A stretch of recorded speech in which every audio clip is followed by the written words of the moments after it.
Welcome, everyone, to one of the most precious moments of the year for me, the opportunity to spend some time with Sam Bak, with Mara Williams, with Carolyn Stoller, to share the work of Brother Thomas. Thomas died in 2007, and yet his presence is extraordinarily palpable every day for me, for the gallery, and for the art that we've been privileged to exhibit. Rarely in one's lifetime do you encounter an individual who lived very much within a community, but in isolation from that community. And certainly who soon I saw once every 2 years for his exhibition. We didn't see a work of art from exhibit to exhibit, but he had his routine and his approach to creating work. And then the gallery van would drive down to Erie, pick up approximately 100 plus pieces, return them. And what I only learned very late was that he waited for a phone call from me saying, "Thomas, the works are wonderful." He was still unsure, even at the last minute, after having broken essentially 90% of the work that he had made in those 2 years, whether or not the pieces that had survived were in any way worthwhile. They certainly were worthwhile. And so over the 23 years that we worked together and corresponded daily by fax, we ended up with 2,400 pieces out of 25,000 that he had made.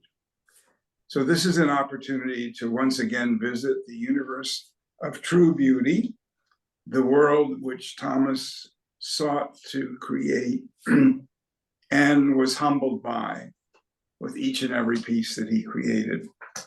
So let's look at the cover of the announcement, and then we'll move from there and invite responses.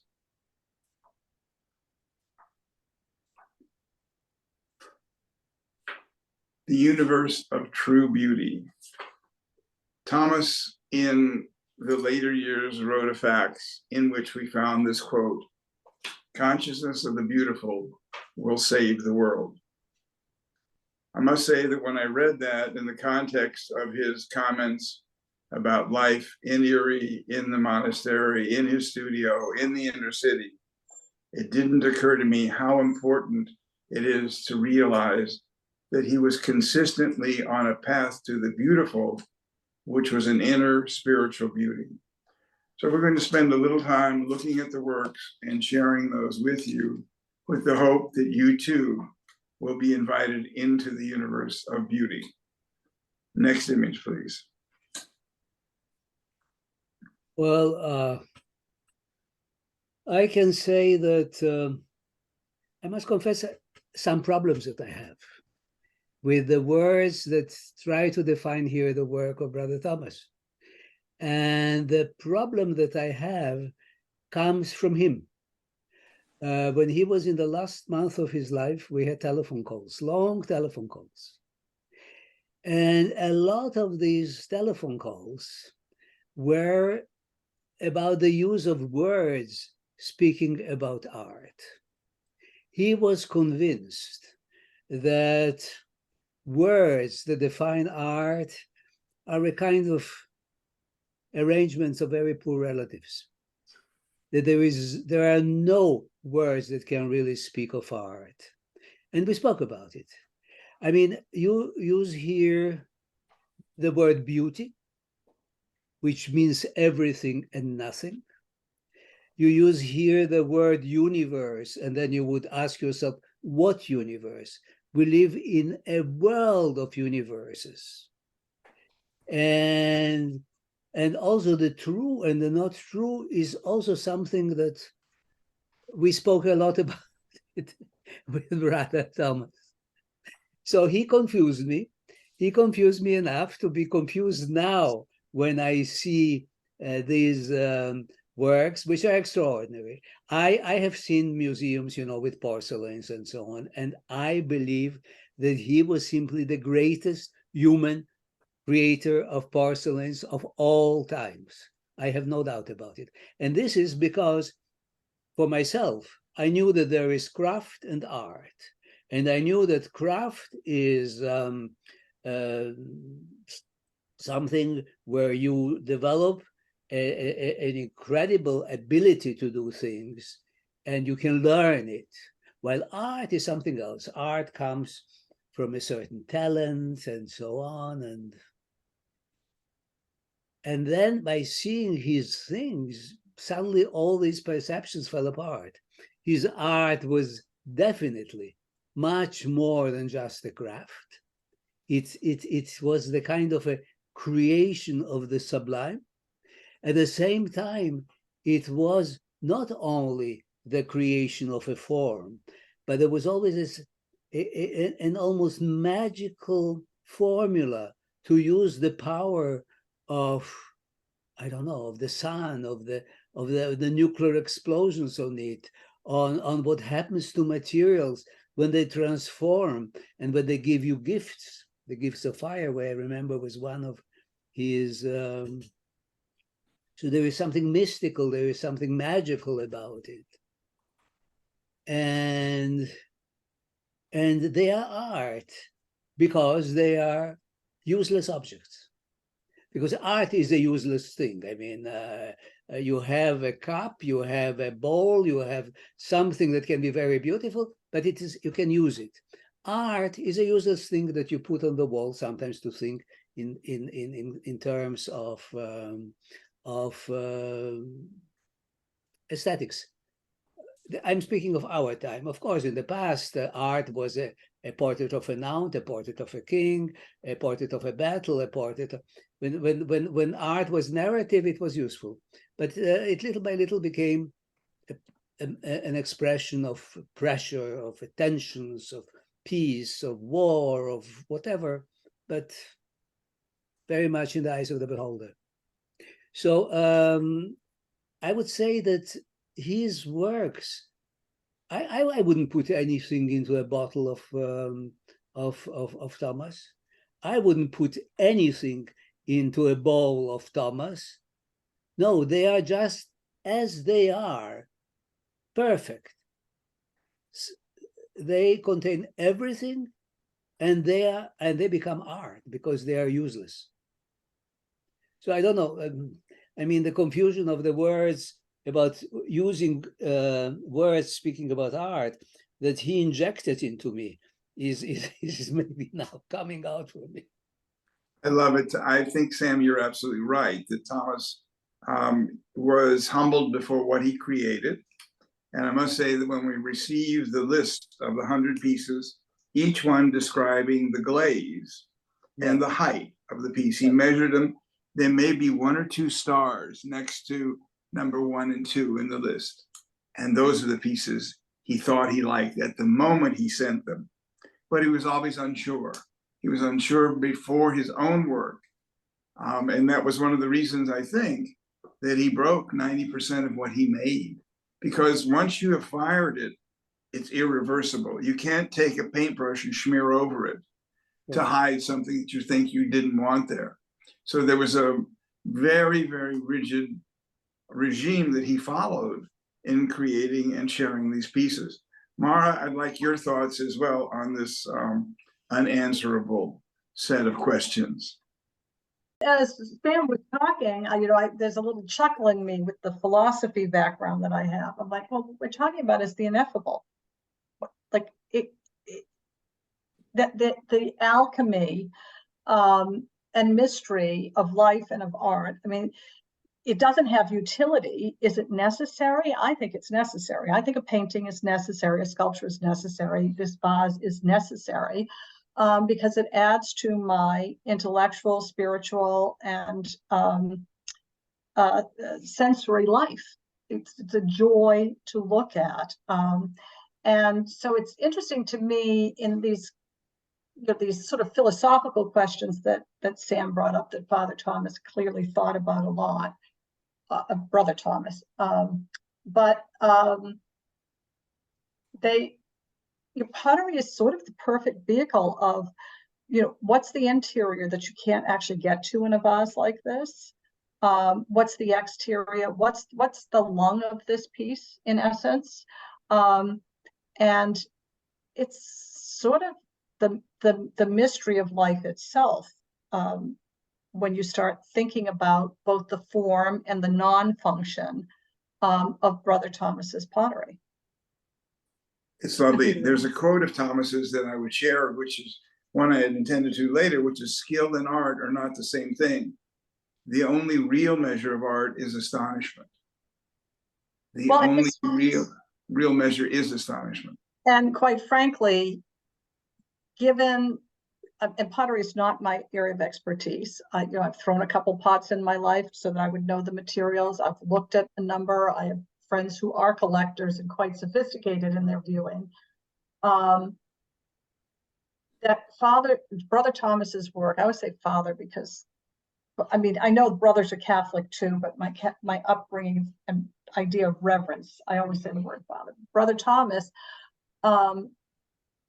really, his work astonishes. It astonishes on a technical level. And Carolyn might be able to speak more to how tall and thin this piece is and how hard it is to turn something so perfectly. And then his glazes. I mean, every potter I know says, the altar at which they worship are Brother Thomas's glazes. That his the alchemy of his understanding of mineral structures, of vitreous structures, and of the uncertainty of the fire is extraordinary in the history of pottery. I love it. Carolyn, would you like to hop in? Oh, sure. Well, I think Mara, after Sam spoke, when she said mystery, because that's all the things that beauty, universe, they're both really specifically vague. And I think that points to the mystery of art and the mystery of ourselves as well. And I think this piece is really, I really like this piece to start talking about that because it is like a little universe with all those different glazes. I mean, this piece is fairly tall. Brother Thomas obviously worked in quite a large scale, especially with porcelain. One thing I'll point out about porcelain as we look at these is that a lot of people associate porcelain with being very delicate, but it's actually such a strong material because it's just pure kaolin, which is just clay. So it's like a building made with evenly sized bricks, as opposed to all these mismatched bricks that make a less stable structure. So you can make very thin items with porcelain. It's actually quite a strong material, but it is very specifically difficult when throwing. It has a little bit more of a mind of its own, a little bit less cooperative. And especially some pieces we'll see later where Brother Thomas is building pieces that come in at almost like a 90-degree angle. It's almost like a floor. That's very difficult, especially in porcelain. Some people, they learn to handle it, of course, and Brother Thomas obviously did. The last thing I want to point out here is Brother Thomas played so much with his glazes and being mostly self-taught. I think one of the things, at least, that I've seen in the gallery after getting to know his work is he really played with thicknesses of glazes, which will just minute changes give you a different voice completely. And he was playing with that. I know he used a spray booth to get a nice even application, but he was definitely having some fun with what he was doing. That's in this lovely. piece, this is just my favorite bottle. Well, this is a good thing we began with it then. Yeah. But the next one, which we'll look at, is not so bad either. And I purposely asked that we show the two sides of it because there is an element of surprise whether or not you are introduced to the opening, almost like a shirt, a formal shirt, and then the back, where you have no idea that this opening exists. So clearly, as Sam said, they're probably not necessarily vessels that one would buy to put their flowers in on a daily basis. They really are forms in his own pursuit of beauty. But, and this is where I think Sam, he was talking not about a physical beauty at all, but an inner sense of meaning, of purpose, of why we're here as human beings. And at the end of the day, they're still lumps of clay, which is what I think the Bible thought we started out as. So I'd love your thoughts about this particular piece. This is an iron yellow piece. Yeah, And as far as I understand from Thomas over the years, there are virtually no other pieces, even in museums, using this combination of glaze. yeah. I don't know, I was impressed, but I saw this. I thought of some photographs that were done by Chekhov when he made a trip to the Sakhalin prisons at the time of this horrible exploitation of Russian prisoners. And they were all dressed in kind of skins. And sometimes you had a feeling that they were carrying on themselves a kind of a little house. And I have a feeling here that the person did not turn into ashes, but the ashes remained and the person left. When I Oh saw my goodness. That's an amazing thing, association with the piece itself. Yeah. But again, it is a gift from the fire. So the notion of the ashes and the way that the glaze has burned off, if you will, and at the same time accumulated. And then in the front of it, the bit of iron coming through so strongly.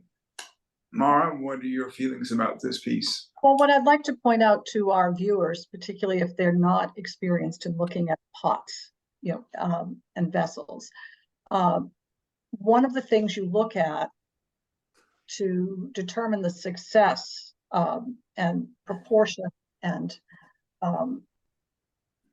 finesse of a pot is what we call the shoulders. And in this piece, they are so clearly squared off shoulders. They are so strong. They carry this, they carry this stature and strength of the piece. It's a very strong piece. Even if we have that also association that Sam was talking about of the workman's clothes or the clothes of somebody who has been in some sort of prison, a gulag, a concentration camp, and that the person has left but the skin, the shell, it's really interesting to contemplate the form and function of the strength of this piece, of the soul that has left this piece and what it's left behind, the shell, and the strength of that shell. I mean, on a sort of metaphysical level and on the level of metaphor, it's a particularly intriguing piece to go back and forth with. Thank you. I was just, as you were speaking, looking at the lower part of the front of the vase, I think it is where the shirt form is, and at the lower part of it, to try to imagine what landscape I'm looking at. Mm-hmm. It's just, it's inviting you into a space that you otherwise would never think to go. Caroline, can we look at the next one? Because this is one that would sort of talk to the notion of the 90-degree angle. And so many of Thomas's pieces, I think, as he was making them, probably did collapse under the wet porcelain on the shoulders. And yet some of them that did survive were absolutely spectacular. This is a perfection in itself. It just I must say, strangely, I'm sorry if I'm interrupting, just to say, in this one, for instance, the play of the surfaces that created by the photography are very beautiful. I must say they add a beauty to it, which means that actually these vessels that he creates of mystery, they propose so many things. I mean, they are here, if you see it in 3 dimensions, you wouldn't see these beautiful shapes that we see here on the photograph. The small one here, the bigger, and then the very vertical one, and then almost perfect square, and how they are holding together. And they are all added creations to an artwork of Brother Thomas, because what I see on my screen is an artwork. is an artwork. It's not in 3 dimensions, but it's an artwork. And the artist is Brother Thomas Bezanson. It's lovely. Well, Okay, Mara, go ahead. I love the thought that in this one, the photographer, this image, as opposed to the piece itself, it almost turns it into a Rothko canvas with these 3 hot spots of light and shapes of light, where there's another one coming up later that's dark, and Sam and I both had the same reaction. The photographer's writing on that glaze, is adding something to that. It's just wrong. It doesn't show off the piece, but in this one, we accept it as an sort of environmental fact. I do know when I'm hanging 3-dimensional wall work or sculpture work, the way it's lit and the shadows on the wall behind the piece that start drawing on a wall that extend the piece, or if you do something that's glass and the reflection of the glass starts splaying across the wall, it adds to the 3-dimensionality and to the way the piece activates the space. And so in this one, with this just beautiful, rose glaze on it, the environment into which it's placed is going to animate it in another level beyond the form itself. That's very lovely. Caroline, do you have some thoughts about this piece, because it relates to what you were talking about at the beginning? Oh yes, just that skill of bringing in wet clay and then having such a fairly strong lip to it. But this one also, it's not something I think everyone might know, or they might think it's their screen. But Brother Thomas's work is perfectly imperfect, being kind of vague a little bit about, touching and beauty and everything. But what I mean is this piece here, in the lower right-hand side, there's a tiny little dot. And because I, excuse me, live in front of this piece part of my days, I should probably move my mouse. It's right here. It's just this tiny little bump. And it's just a piece of clay that somehow in the studio got attached at some point. And that Brother Thomas saw that if he only kept so little of what he ended up producing. And I think that's something that's beautiful about Brother Thomas's work, because someone might see it and be like, oh, beautiful vase, but they're really personable. They're not sterile is what I mean. It's not something that, you can pick up at IKEA. His pieces are one of a kind, and they are beautifully imperfect. And I'll take a moment to point out something that you won't see in the slides, is that the inside of the pots are not as smooth as the outside. They're rough and rigid, just like we are, is kind of what I think about. I don't think that he would have left it like that unintentionally. And I think it makes the pieces really poetic and beautiful. You just see a tiny bit of that on this heart-shaped vase. I really like it makes me think something of the concept in Oriental art, that perfection is not human, that everything that an artist creates must have a little imperfection, because when one creates perfection, this is the place where the devil settles. So you, in all the Persian carpets, you will see that there is a certain pattern. It is always slightly different. It never repeats itself exactly in the same way. And this is to keep the evil spirit away. So maybe Brother Thomas had something, because he absorbed so many civilizations. He absorbed so many cultures. He was really such a universal person that maybe this is his homage to the Persian carpet makers. Who knows? Well, the Navajos have the same thing. When they were weaving a blanket or a basket, they would never ever deign to be perfect. That just was antithetical to them. But they also had to have a place where the spirit of the object itself could come and go. And if it was perfectly woven in there wasn't that place that could move between spheres. So it's funny how something.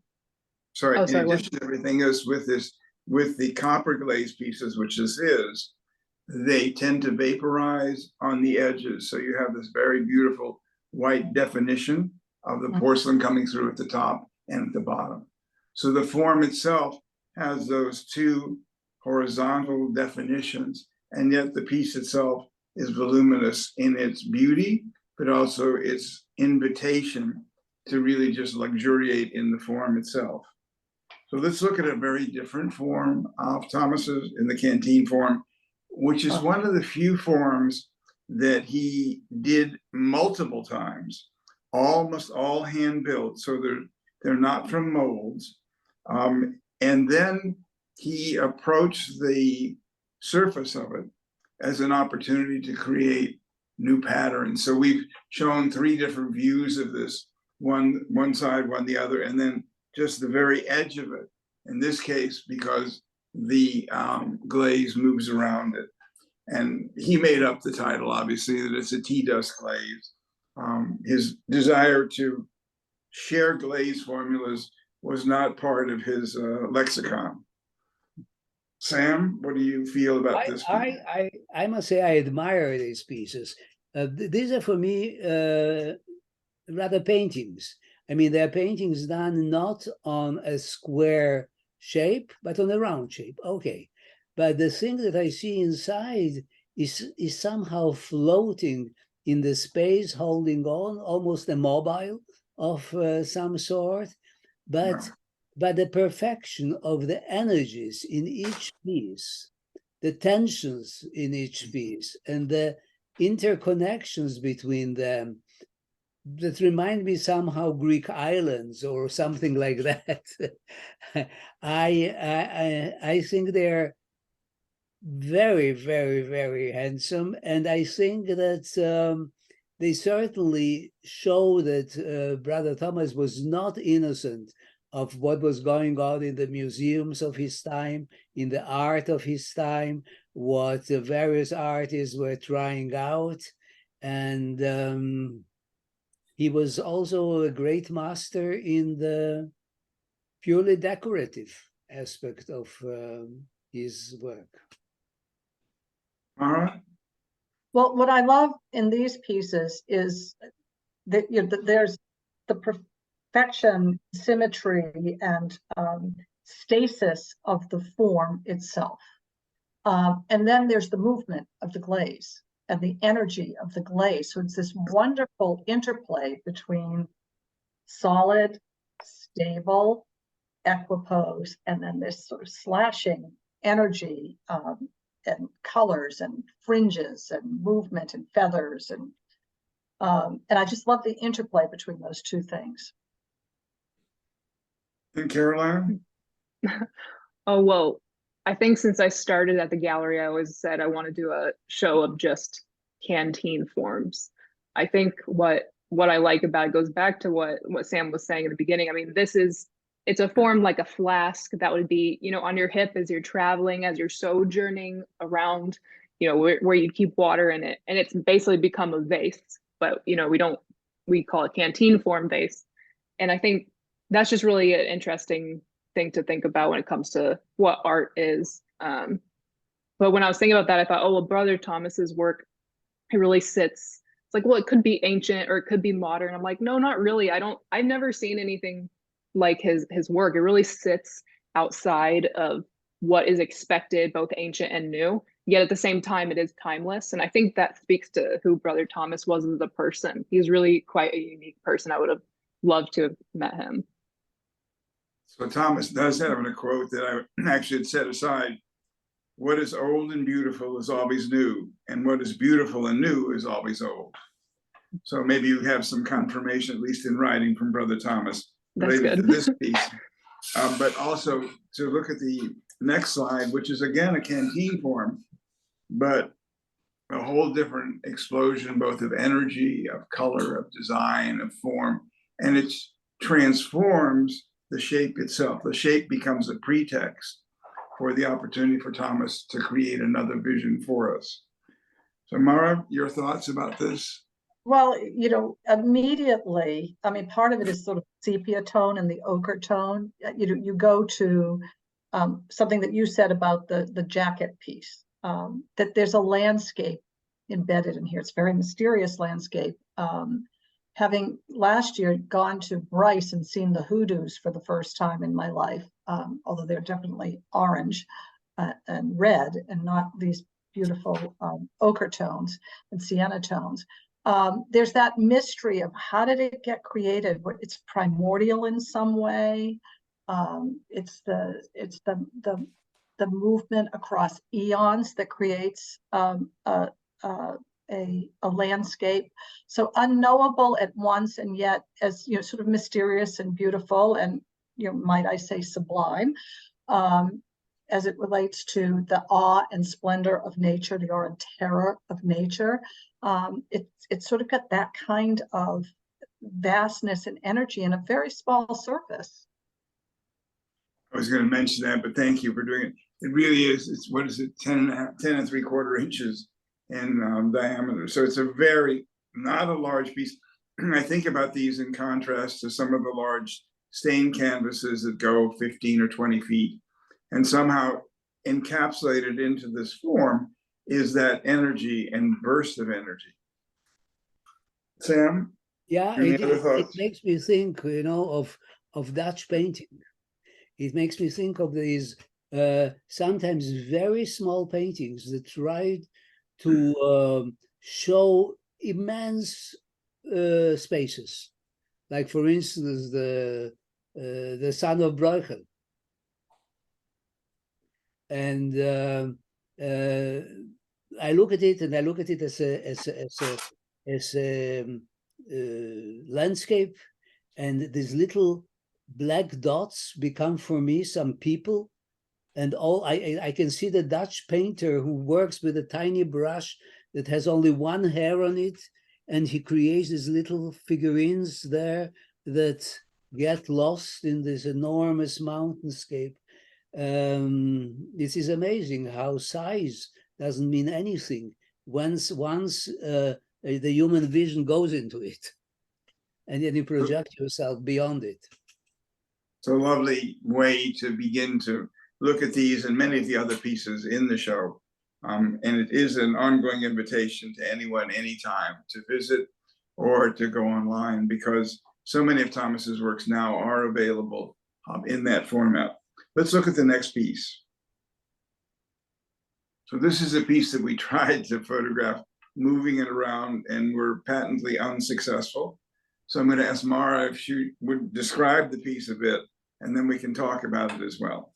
Okay, so again, I point out the shoulders, and maybe that you can see at the top. So this is a domed or siloed form, and yet the opening that he's created is a rectangle, a raised rectangle. And then on top of that, we've got multiple layers of glaze, which are incredibly deeply toned, with some of his oxide colors coming from underneath that. And again, this was the one that bothered Sam and the rest of us, but Sam in particular. These white forms that you're seeing on top are so additive to the piece that they're distracting from how we look at the piece, at least in slides. So I encourage you all to get to the gallery to see these in person. So again, we've got the shoulder, we've got an unusual break in form in having a rectangle on this siloed shape. And then, but within that, the depth of color of the glaze, but also the depth of the glaze with this underglazing oxide that you see here in this almost, I just sort of want to point it right in the center of the vase below the shoulder. It almost looks as though it's the subcontinent of India. That's the shape that I can point out. There's this beautiful oxide orangey tone coming through this dark glaze. It's quite remarkable. And underneath it, Mara, is this oil spot glaze. If you go further down, that I remember Thomas telling me he had spent 25 years trying to think how he was going to create it. He bent over to tie a shoelace and he figured it out. Ah. So, and so that oil spot goes underneath. So you're exactly right. There are layers of the oil spot, the khaki glaze in the middle, the rounded shoulders with the sprinkle. The other thing I'd mention in the piece itself, when you're here, is if you run your hand along the rectangle, it's not perfect. You feel the curve in the line itself as you're feeling the piece. So there is, and an important aspect of Thomas's work, which in the beginning, when we were first showing it, got lost. People were so amazed by his glazes. But the interesting thing is that he consistently experimented with form. And this is just a perfect example. The shirt one, another form, totally unexpected. No history of that form in art history or in ceramic history, but continuing to both build sculptural forms and at the same time to expand the vocabulary of glazes, which he was not creating as scientific, but rather as, again, the search for his inner beauty. Next Okay, slide, please. I'm going to take one piece of exception to what you just said, Bernie. Okay. In the canteen form having no antecedent. If you look at Right. Chinese opium bottles, it's that form. They're just tiny, tiny, tiny, tiny, but it is that form. So, you know, everything old, everything old is new. That Right. form does exist. It just doesn't exist in that scale. And it also doesn't exist with the variety of glazes that Thomas applied to them, so they get transformed from that more traditional source that you're talking about. Sure, I mean, you don't invent anything new, although the shirt form I'm not sure I've seen too often. But the idea of also using this circular form with a rectangle on the top, not a square, not a circular opening, again, that kind of, and then the next slide that we'll see is just like very difficult to put into words. So I'm going to let Sam do that. Yeah, this is extraordinary because the image on the left looked to me like the globe, our globe seen from the space. It's so mysterious. It's so mysterious. There's a mountain there. There are some winds coming. There are some black smoke arriving. And when I look at the right side, it is sheer beauty. The proportion between the happenings and then the smooth and quiet night of that globe is so taking. I kind of feel I'm not true to Brother Thomas if I speak of too much of beauty, because the word beauty in itself, we spoke about it, how meaningless a word it is, because so many intellectuals saw beauty in very different ways, measured it very differently. People never agree about what that word means and so on. But nevertheless, I find it incredibly beautiful. What can I say? I love it. Thank you. I love that. Love it, love it, love it. Just 2 days ago in the New York Times, when they showed the picture of the volcano re-erupting on the Big Island. Yeah. Exactly.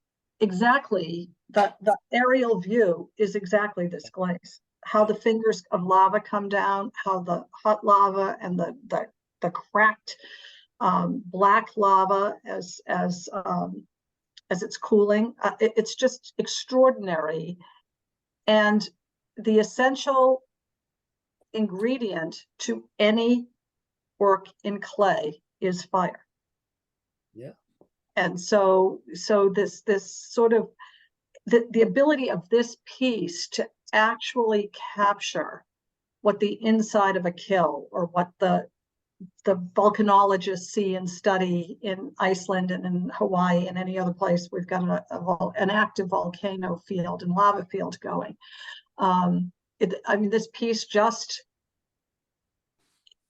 it encapsulates all that power in this very, again, I mean, 17 inches is big for porcelain, but a 17-inch globe is not a lot to capture the awe and the splendor of that power of fire in its various manifestations across the globe.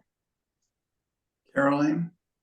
Oh, well, I think if Brother Thomas doesn't have a masterpiece, at least what is in the gallery, this one is at least one of them, I think. And it's I mean, Sam was saying beauty. In my head, I'm like, it's so mysterious, and that black deep glaze in such this big round form. I mean, it's just really something. It's really quite stunning. And I think I love the title that he said, partridge feathers, that feathering up top, like the lava. The one thing I'll point out, like technically speaking of the glaze, besides having like that matte portion, up next to it, those areas that look like lit lava are crystals. Iron will crystallize and it's literally catching more light. So it's literally a little bit, at least while we look at it, a little bit more on fire than the rest of it. And that contrast up next to just how dark and luscious that glaze is, it's really something. And this piece, trying to make it large on the screen, it's so hard to take it all in at once. I think having this close up is really nice because that's what you can get to see when you're up next to it too. It's really quite beautiful. The other thing I'd add at the very end is that black in many iterations tends to be negative, and there is a sense of vibrancy that this particular black, and in fact most of Thomas's blacks, but this one more than most. I think you're right about, if we're going to go through and say these are the top 10 or one of the two that Thomas would put his star next to, this is certainly one of those pieces. There is a sense of stature and elegance and power and beauty and energy in this single piece that takes your breath away. And I must say that it's outside my office here, and I just get to walk by it, and I actually smile each time I go by it because there is his presence. And yet, those of you who have listened to him ever or will look at the video, there is a calmness, a humility in the man himself that would say, how did you create this? And he did it because it came out of his very being. So let's look at the next two pieces, which I love the juxtaposition of, and I'm grateful, Caroline, for you choosing them. Sam? Well, again, I'm coming here to almost a kind of a humorous thing. I don't know, this little fold is, it was picked up before the porcelain became stiff. A collector wanted it as fast as possible, bring it home, and then that, look what happened to it. It's beautiful, this little fold, and again, it turns this plate into something useless because it has a defect. As I said before, useless art, it doesn't mean that it's not necessary. I think a lot of very necessary things are useless. And I agree with you that art is very necessary, mainly to the ones who produce it, of course, and also the ones who deal with it, of course. But for humanity at large, for, let's say, if I take off about, let's say, 250,000 people from the 8 billion that are today on the planet, I wouldn't say that for them, they have a feeling that art is necessary. But even so, we're in a small group of people for whom these things mean something. And there is this enormous contradiction here between one and another. One say, yes, well, look what I have for you. And the other says no, and strikes it out. This striking out is something which is in me, is embedded in me, is the X for me, which means no right to life, no right to existence. It is possible, but this is how we look. I mean, each one of us looks at things, bringing along a whole reservoir of reflections, of associations, and of meanings that we have embedded in us. And then we look at it, and I actually see in the left one life, because I see so many molecules, I see so many amoebas, I see so many things that grow. They are very tiny and they grow. And when I look at it well, I see in it a kind of a blue globe. It's like a huge, wonderful white microbe that is finally going to save humanity from its existence. And there I say, no, don't try to do it. We better stay on the planet, imperfect as we are, but forget about it. So this is such a beautiful shape, this with this little point here. I would say maybe it has a meaning in the Japanese calligraphy. I don't know. I love it. Thomas wouldn't have known that coming from Halifax. Oh, I wouldn't have known. No, And no. the two work very well together. They kind of dance for me. Yes. Mara? Well, there's the dance. Sam's word is the feeling of movement, that just these kind of funny little dollops, like just a hand toss that brings some new form. You know, he brought a new form into life by starting with a fundamental plate form, but it has a quirk, it has personality. And then of course the glazes, you're sort of doubling down on creating that personality. So the first part just makes me laugh. Just this little dimple, I just love dimples. Like a child with dimples or a girl with dimples. I always just want to fall into them because they're just there's so much personality in a dimple. And this is kind of like that. What also strikes me about the plate on the left is this corona on the upper ridge. That is like, it must be happy accident, but it's very happy accident. So the asymmetry, so you've got the symmetry, and then you've got the asymmetry, and then this sort of splatter round shape that tosses on the upper rim. I don't know, there's something joyful and playful about the piece, in as much as an inanimate object can be playful. It seems to have its own personality and quirk and spontaneity to the whole thing. And then the plate on the left, I mean, what can you say about those sort of deep red purples sailing over the blues? I mean, they're just luscious. Caroline, do you have some thoughts about these two pieces?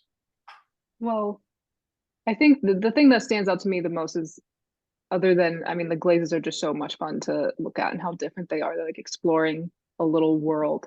But that raised portion on the plate, it is pretty prominent. If you could see it from the side, I mean, it adds like at least an inch, if not more.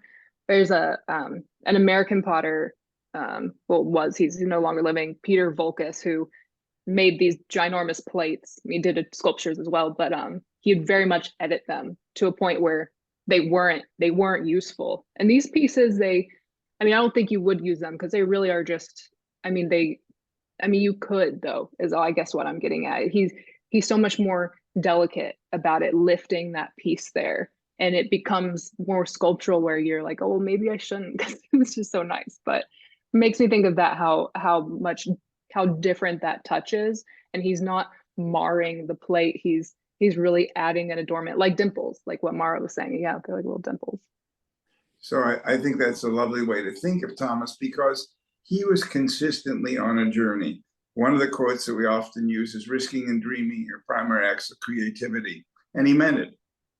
He would take the form, the circular plate form, and then play with it, learn from it, engage with it until it transformed itself into something that he felt was new and fresh. So Sam, related to what you said earlier, there's another quote of Thomas's, which is, art is not an occupation. At some point, it becomes a state of being, becoming something from which you can never retire, an interior bush that never burns out. And I really think that knowing Thomas and having spent the years corresponding with him, he viewed his art life, as you do and many of the people that we work with, as a calling. He didn't have a choice. And these works are a result of that profound awareness that he has been called to create these pieces. In the Catholic Church, we would say that was a true vocation. Yeah, I agree. And certainly He was a thinker. He was a philosopher. He was a master of thinking. he was really inspiring, sometimes through very simple words, to go further, to go much. That's beautiful. Beautiful, you're absolutely right. And I must say, I'll never forget, you know, I do not have photographs of children, grandchildren, and so on. I all have them in my pocket on my telephone. But next to one of the pieces of Brother Thomas that I have at home, I have a photograph of him. And every day I say hello to him, because I think that he was really one of the most extraordinary human beings that I have met in my life. Lovely. Can we look at the next piece, which is pretty extraordinary in and of itself? Oh, yes. Caroline, I'm going to ask you to speak first. Oh, I mean, this piece just takes my breath away. It's not pure white, it's crackled, and he's likely in a very traditional way used some kind of ink. He's rubbed in there to highlight those cracks. That actually is connected to the roots of porcelain and glaze called celadon, which looks a lot like jade, and the Chinese emperors loved it. Unfortunately, the cracking is actually technically a glaze defect, but people thought it was beautiful, so they decided to take black ink and give more contrast so you could see it. And it is quite beautiful. And something about the glaze cracking too, it is determined by the shape as well. It's not just, oh, it's going to look like that. If you put it on a round pot, it might crack differently. When you see this piece in person, there is you can kind of see some of those undulations. This is quite a big piece too, 25¼ inches wide. So it really commands quite a presence. But it's sweet, I think, where the foot and the lip meet. They're actually quite quiet, even given its size. A lot of potters will say that if you take care of the beginnings of lines and the ends of lines, everything else in the center will take care of itself. And there's certainly a bit of that in here. It's almost kind of silly because of how dramatic it is, and I really quite like it. And in the exhibition, it's paired with a photograph, and I hope someone would buy them together and put it in their house like that. It's just gorgeous. But this is again so important to tell the viewers of this program that the combination of these works with the photographs of Capo Negro are again works of a masterly exhibition. It's absolutely fantastic how these things relate to each other, and they say something which is really beyond words, is how there is a certain spirit that unites things that were not meant for each other. And yet they create a mystery, they create something special. It's interesting. I didn't know that the cracks had ink rubbed in. I remember I spoke once to a Roman, he was a Roman restorer of paintings, and actually he was a faker of paintings. And he told me how he was using the black ink always to rub into the artificial cracks that he was creating in the paintings, but he was not using ink. He was using brown soluble coffee. wow. Right. I love it. Mara, would you speak a bit about this piece? This one is just so surprising. I mean, the form is just so surprising. It's this beautiful ellipse, and it's a lovely ellipse, and then it's got this little teeny spout at the top of it. So it's both elegant and funny to me at once. It's a very quirky piece. And it doesn't exist except in this one form, unless he broke the other 9. Because I always think about the pieces that we've gotten are essentially 10% of the works that he did create. So I'm wondering what number 2, 3, 4, and 5 in this shaping might look like. On the other hand, I know that he spoke quite frequently about the ability to get the sides to join and not to split open in the firing. So I think for him, even to have this come out of one of the gifts from the fire also brought him great pleasure and delight. So we're going to show, sorry. I would like to point out to our visitors out there in Cyberland that I have no idea who's out there.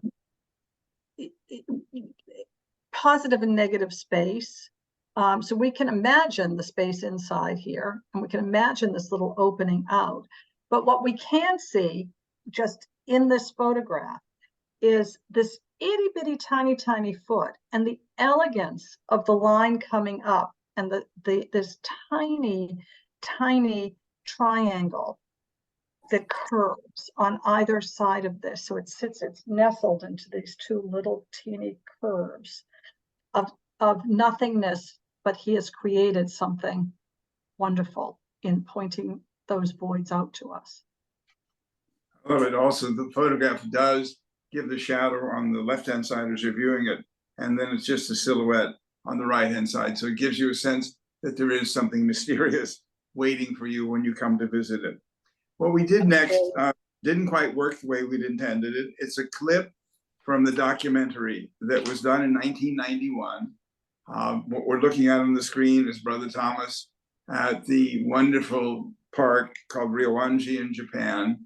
And he is about to speak. I'm going to read essentially what he was saying.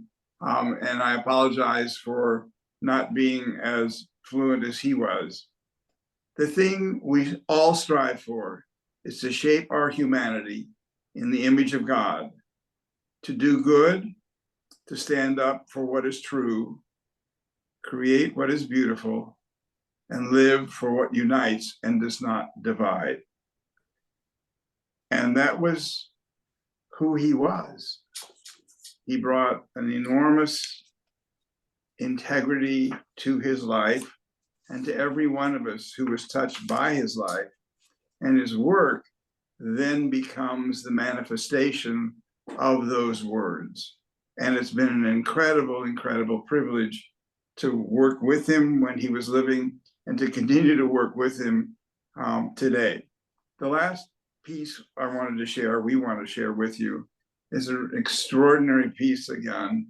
And hopefully will bring all of you into his world. Mara, if I can ask you to begin, and we'll go through our peoples. Well, this piece has my heart. I have, since the first time I saw a 13th century Korean celadon vase, been in love with the celadon glaze family.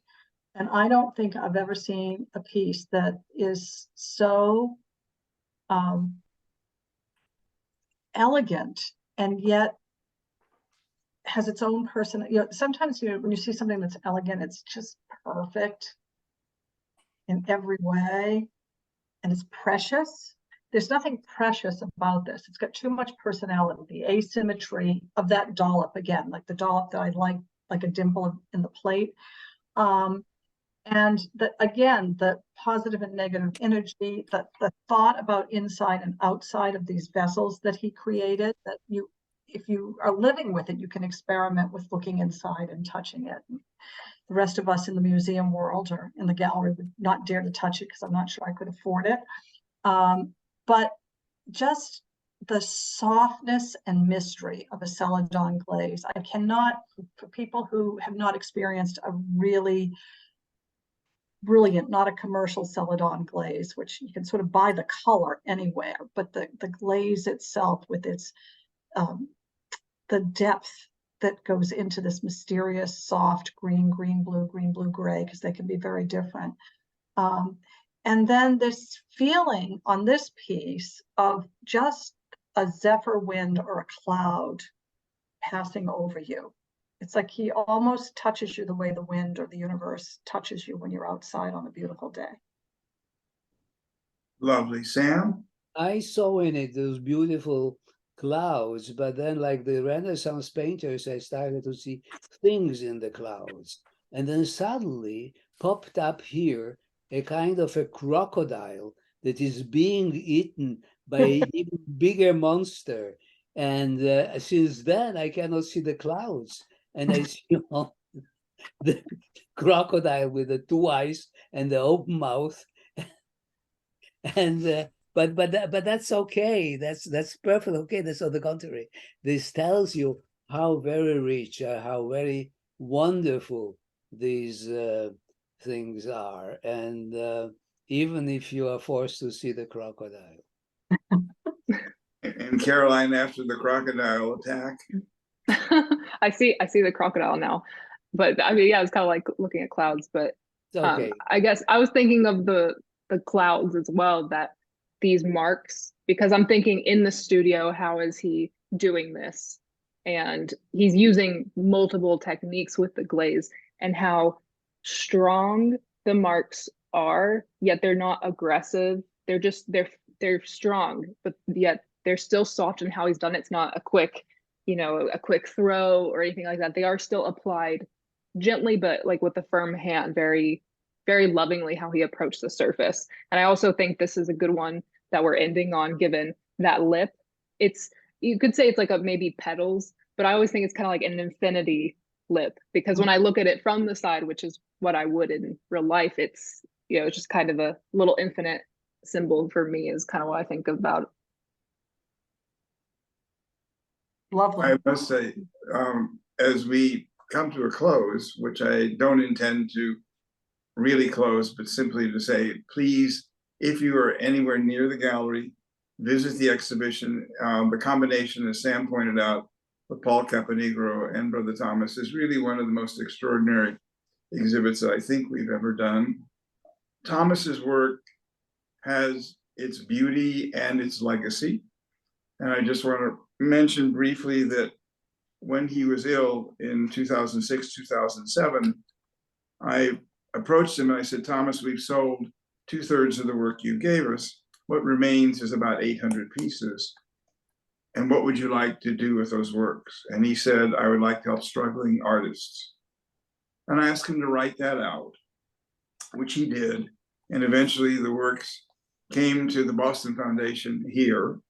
And as they are sold, the money from the sale of those works goes into a fund which provides fellowships for Boston artists.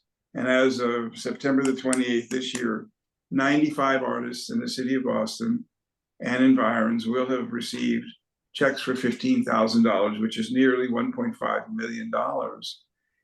And in that way, I think that he's smiling every day to realize that what he was struggling for, his path to the beautiful, the spirituality that he invested in his work, has a continuity of building artists' opportunities to continue the same struggle, to risk, to experiment, to dream, and to create works that encourage us as human beings to be the very best that we can.